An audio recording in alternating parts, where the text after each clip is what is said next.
Hello there everyone, and welcome to another edition of Lydia's Crafty Corner with me, Lydia, in my little crafty corner. So today I am going to be playing with layered dies again. I just can't help myself at the minute. So I am going to be starting with a piece of white cardstock. So this is 8.5 by 11. And all I'm going to do is I'm going to add some double-sided adhesive to the back of this.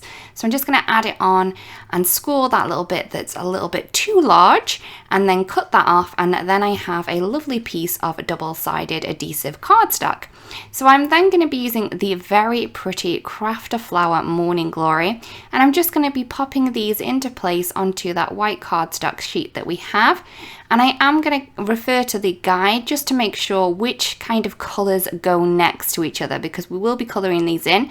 So I want to make sure that all of the pieces that need to be the same colour are going to be next to each other.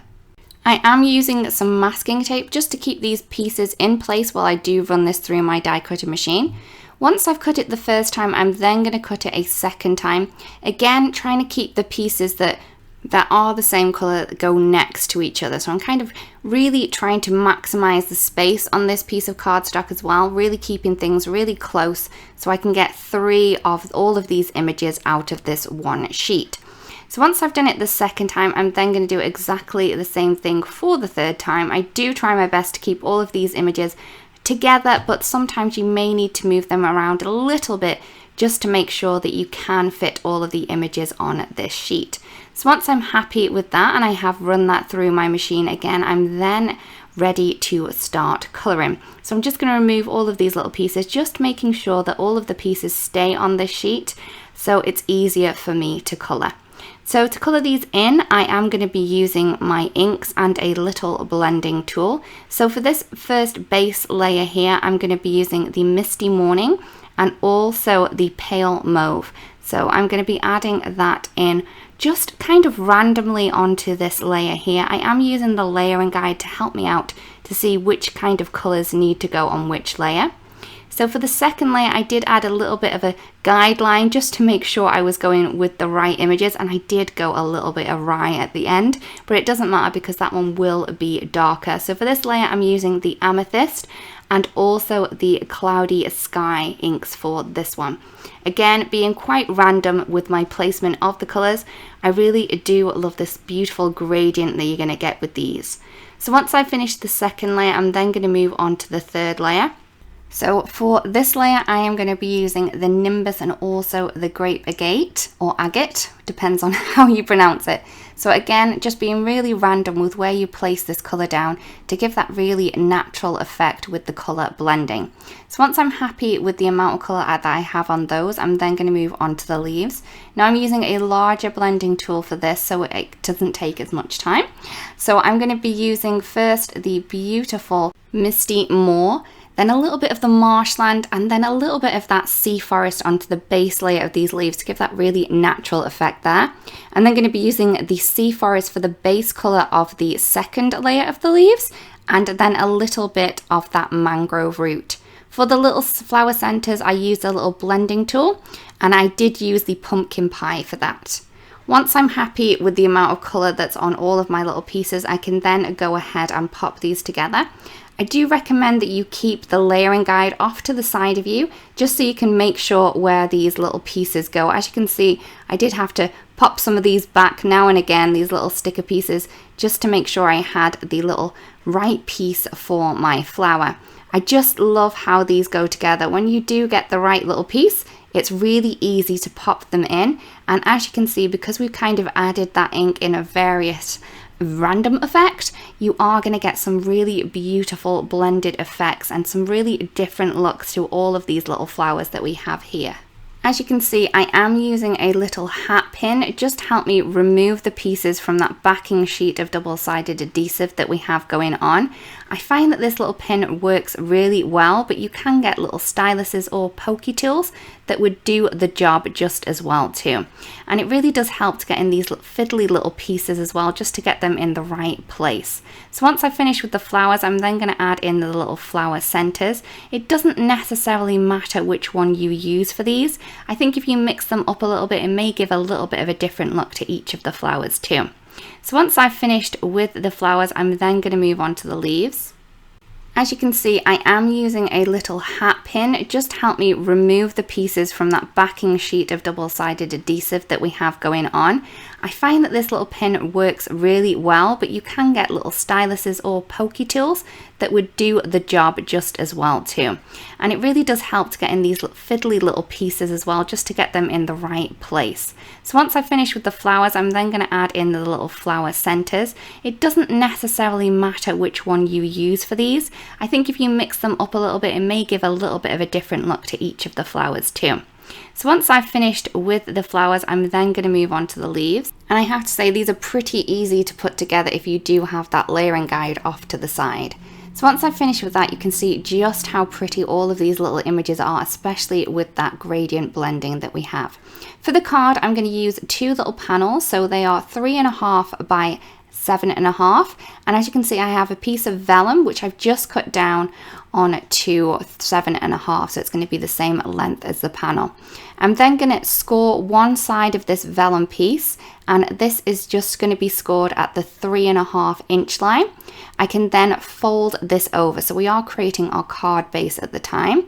I'm just going to burnish that down with a bone folder, and I can then add my little panels into place. Now, I would recommend using dry glue for this, so a glue tape or a glue tape like I have here, or one that comes in the little glue dispenser. That would work really well. But I do find that a dry glue works better with vellum because it's not going to buckle. If you do use a wet glue, it would have to be kind of dry wet, so it didn't buckle the vellum that we have going on here. So once I've added the tape to the back, I can then line that up with the crease and the top and bottom of the little vellum piece we have there.